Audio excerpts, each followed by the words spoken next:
The road to Budapest is becoming tiny, and it's going to be a really big match day in the quarterfinal of the UEFA Champions League. Now, let's actually dissect each teams that are going to play in the quarterfinal of the UEFA Champions League, starting with two big European giants who have the trophies to back them, and they have historic moments in the UEFA Champions League. The biggest club in the world, Real Madrid, taking on Bayern Munich. I know this particular game, most people will have the mindset that Real Madrid have not really been good this season, and especially losing to Mallorca last week, it kind of looks spooky for Real Madrid. But I really think that Real Madrid did not put in their effort against Mallorca during the midweek. They actually came with a more weaker lineup against Mallorca, and the reality is this, that Real Madrid actually know that I don't think winning the La Liga this season is possible, even if they had won against Mallorca and the result was quite decent against Mallorca. I think they already know that Barcelona would be able to win Atletico de Madrid no matter what happens. So they had to put in their own effort or channel their energy towards this particular game. Now, this particular game, Real Madrid has always been able to come out top between Bayern Munich and themselves. So I really see Real Madrid being a different beast in this particular game.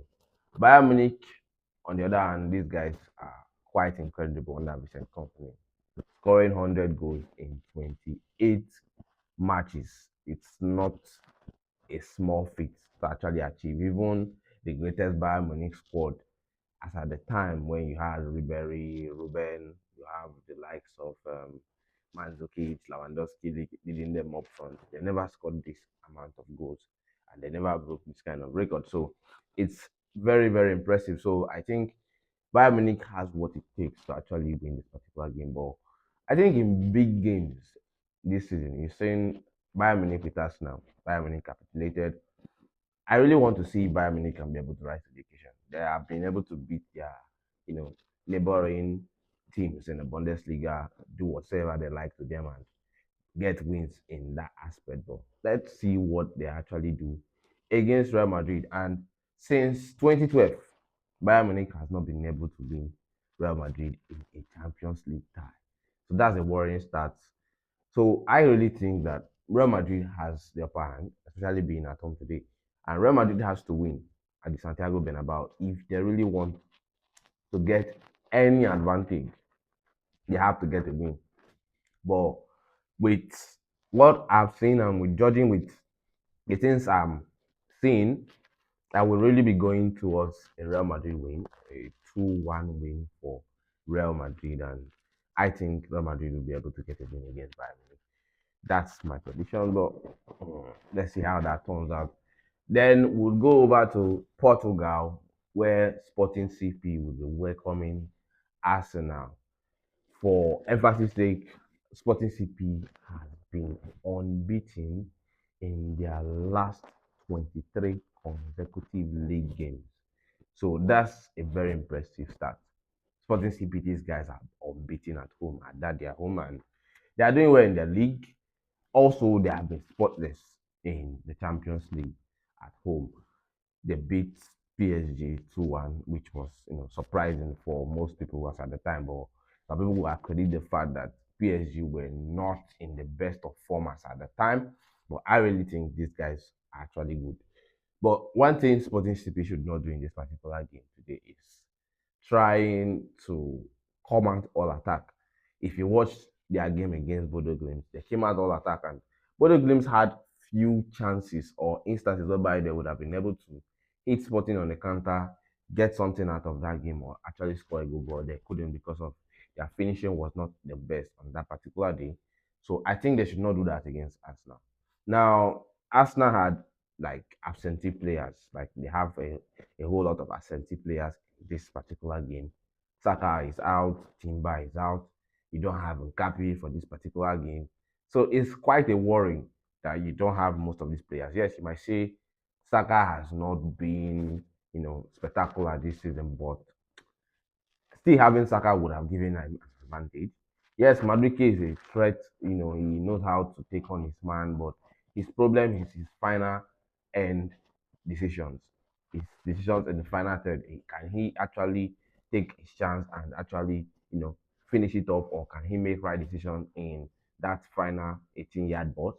Because Ben White and Madueke on that right hand side, I don't think it's a really, really quality lineup if you ask me. And that might be a ticking time bomb waiting to explode, honestly speaking. So let's see how that goes and who actually gets to start on the left hand side, maybe Trossard, or definitely I suspect it will be Martinelli over there. Then Jokeres coming back to his former club for the first time against um, his former team. So I think he has an experience of how these Portuguese defenders actually do defend, and I think he will definitely get a goal in this particular game.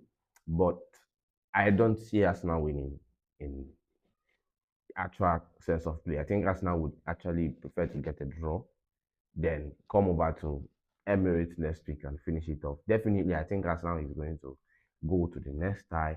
I'm even tempted to go for an a Sporting CP win. Honestly speaking, that's what my mind keeps telling me, that Sporting CP has something in stock for Arsenal. But I would be going for a 1-1 draw. It's not might not be a correct 1-1, but I think this game might be a draw, in my own opinion. And this game would just certainly might be a draw, in my own opinion. Now, moving on to tomorrow's fixture, which is we're going to be starting with Barcelona versus Atletico de Madrid.